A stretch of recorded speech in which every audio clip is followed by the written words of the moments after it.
Hey legends! I'm Jazzy. And I am Robbie. Robbie and I are both people who really care about our mental, physical, and just overall health. Unfortunately, Jazzy and I are both people who have struggled with weight our entire lives, and we've tried what feels like everything. Currently, we are still on our journey to our desired bodies and overall health goals, but through this journey, we have learnt so much and we want to share it with you guys. Something that we both do is calorie counting, and I know that sounds time-consuming and complicated. But don't worry, we're going to tell you how and why you should do it too. And if you're enjoying yourself so far, or you enjoy our videos in general, don't forget to subscribe and turn post notifications on so you never miss another video from us.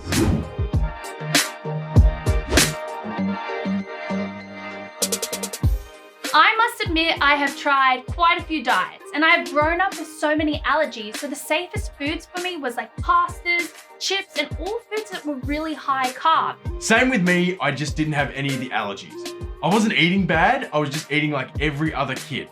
With the occasional sweets and junk food, most adults would have said that it was a normal kid diet. So the problem with thinking that kids can eat whatever they want and just saying that it's baby fat, or they even might be a kid that is super skinny and exercises like crazy.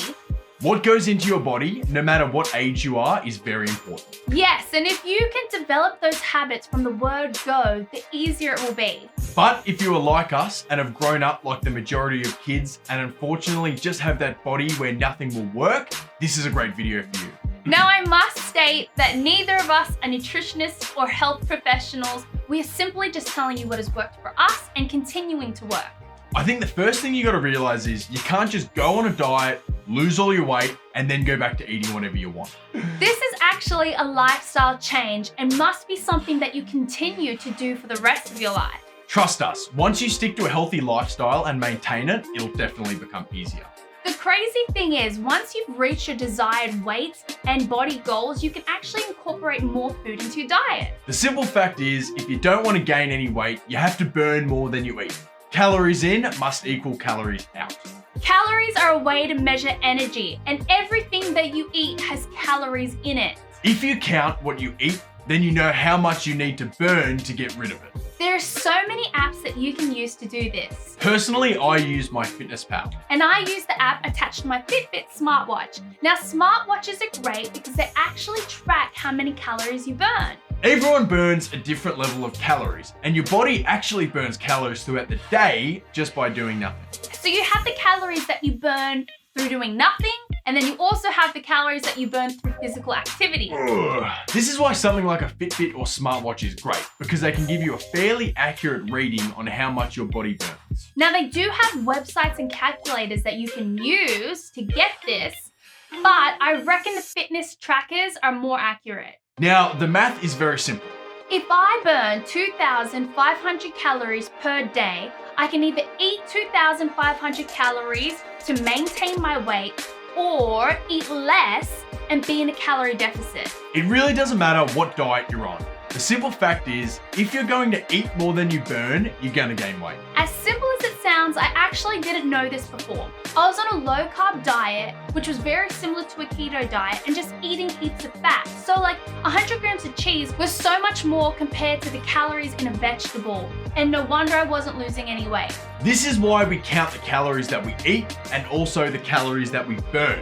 A calorie deficit is what we want. And if you don't know what calorie deficit you should be in, this is where our calorie counting apps like MyFitnessPal come into it.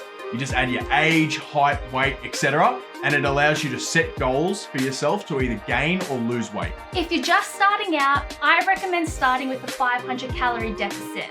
And through research, losing weight slowly is better for the long term.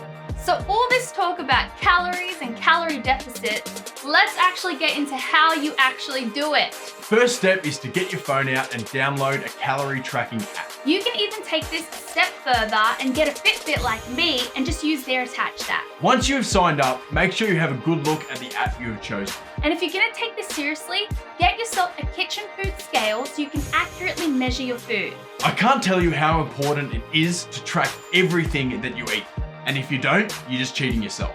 Before you eat, you must add up your meal. You do not want to put a meal together, add it into your food tracker, and then realize you've just eaten your whole calorie intake for the whole day. The best advice I can give you is to do some research on some low calorie meals and to meal prep. Prepping is everything because unfortunately weighing food is very time consuming, especially when you're just starting out. Now, majority of the time, your calorie tracking app will actually have a barcode scanner inbuilt. Now you just scan the packaging and it will have all the nutrients in the app already.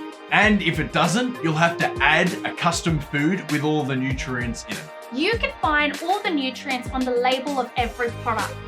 If it's something like fruit or vegetables, you just type it into your calorie app and it'll tell you the details. Robbie and I plan our meals on Friday, purchase them online from Coles and get them delivered on Saturday and start meal prepping. I think the biggest problem is when you get hungry and you let your belly take over and you just eat whatever's easiest. So prepare yourself. Comment down below if you would like to see a video from us on what we eat in a week and how we do it step by step. And don't forget to subscribe for more videos like this one. See ya!